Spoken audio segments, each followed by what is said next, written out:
Hola, benvinguts a Conta'm un conte. Soc Glòria i avui vos contaré el conte de...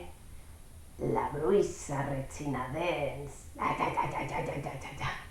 Aquest conte és de Tina Merotto i de Mauricio Quarello i l'ha publicat l'editorial Oco. Ja sabeu, ens hem de preparar, respirem, agafem l'aire pel nas, omplim bé la panxa, ulls de mussol, orelles d'elefant i boca de pinyó, que comença la funció.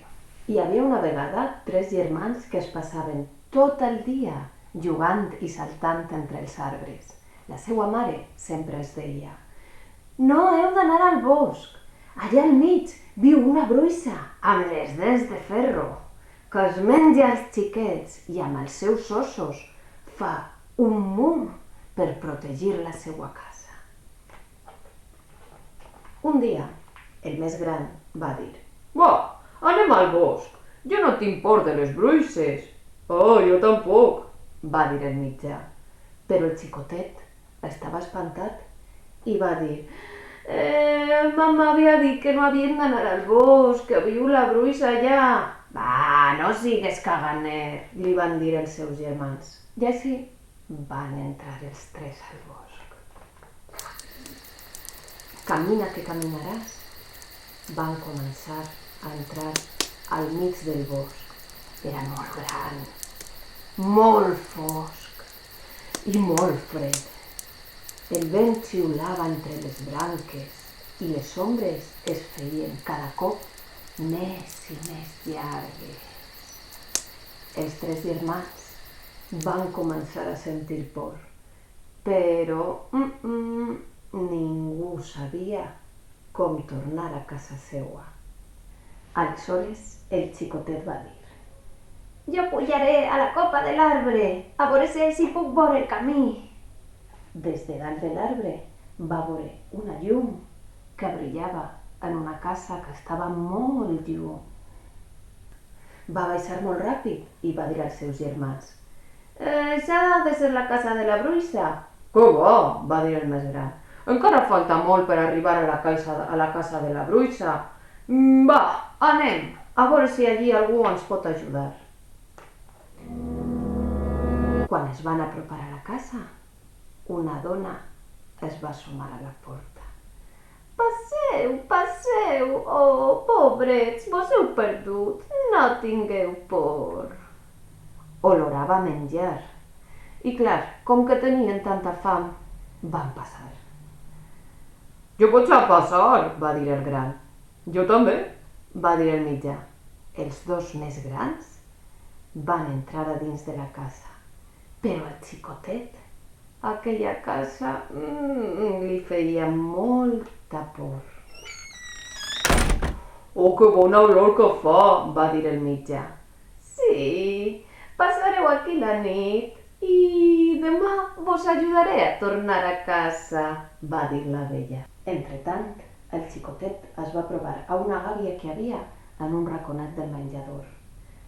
«Per a què és això?», va preguntar.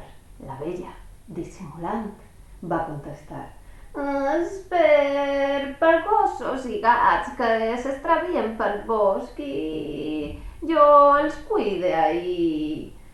Sí, i pot ser per a xiquets perduts, va pensar el xicotet. Quan van acabar de sopar, se'n van anar a dormir. El major de seguida es va quedar dormit. El mitjà va tardar una miqueta, però el xicotet no podia dormir. Feia voltes i voltes al llit. Aleshores va veure que eixia la lluna molt brillant i va mirar per la finestra.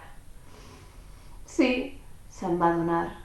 Era la casa de la bruixa. De sobte va sentir que algú s'apropava. «Era la bruixa!» El xicotet es va ficar ràpid dins del llit i va agafar el llençol, es va tapar. La bruixa va entrar molt a poc i va preguntar amb una veu molt fluixeta. Hi ha algú despert?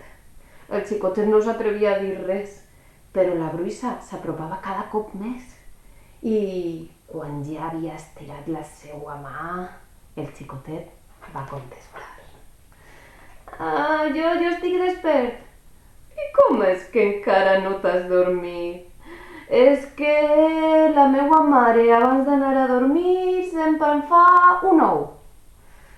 La vella va eixir de l'habitació una miqueta enfadada. Un ou a aquestes hores. Va, et portaré un ou i un trosset de pa. El xicotet es va menjar l'ou i es va agitar, però impossible dormir. A l'estona, la bruixa va tornar a preguntar. Hi ha algú despert? Jo, és que a la nit la meua mare també em dona figues. La vella va eixir. Figues. El xicotet tremolava de por. I va tornar a aparèixer la bruixa. Hi ha algú despert? Jo. Però què te passa ara? Li va dir la bruixa. És que la meua mare sempre em porta aigua del pou amb un colador. I després de beure, de seguida estic adormit. La vella va fer mitja volta i va marxar a agafar l'aigua del pou. Quan passava per la cuina i anava a agafar el colador, li va caure una pastilla de sabó. Els meus objectes màgics! Va exclamar. Serà millor que els guarde. I va deixar el sabó,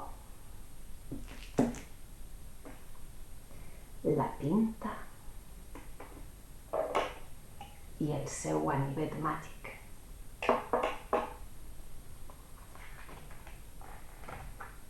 Quan el xicotet va sentir que la vella ja havia eixit, va anar a avisar als seus germans. Desperteu, que sí que és la casa de la bruixa! Els germans van obrir els ulls i es van espantar també. Però el xicotet, abans d'eixir corrent, va pensar. La bruixa ha deixat els seus objectes màgics a la cuina. Vaig a agafar-los.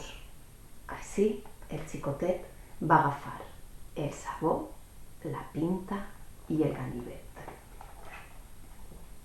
La bruixa continuava intentant agafar aigua del pou amb un colador. Primer em demana un ou, després unes figues i ara diu que vol aigua amb un colador. Aigua amb un colador? Aigua amb un colador! Com farà la seva mare per agafar aigua amb un colador? S'escapen! Gràcies al germà xicotet, els tres germans havien aconseguit escapar de la casa de la bruixa. I ella els anava seguint fent rechinar les seues dents. La bruixa cada cop estava més a prop dels germans. Aleshores, el xicotet va dir: vaig a tirar el sabó, a veure si el trepitja, i cau. Fuà!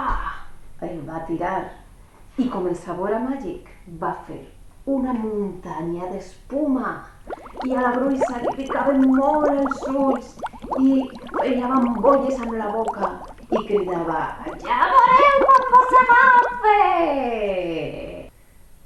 La bruixa tornava a apropar-se ràpidament.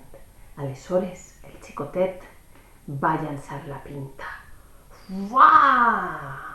La pinta va caure al terra i es va convertir en una filera d'arbres molt grossos, molt alts. I la bruixa, amb les seues dents de ferro, els va anar trencant tots i cridava: ja veureu quan vos agafe! Quan ja la bruixa estava a punt d'agafar-los, el xicotet va llançar l'objecte que li quedava. el ganivet. Intentava tallar-li un peu. Ah! Però no va caure el peu. Va caure al terra i va fer un forat llarg i profund que era impossible de saltar. Ni una bruixa podia saltar aquest forat. Així, els xiquets van arribar a la seva casa amb la seva mare i la bruixa, molt trista, va tornar a casa seva i allí es va quedar i no ha tornat a eixir mai. I conte contat, conte acabat. Si vos ha agradat, podeu aplaudir. Adéu!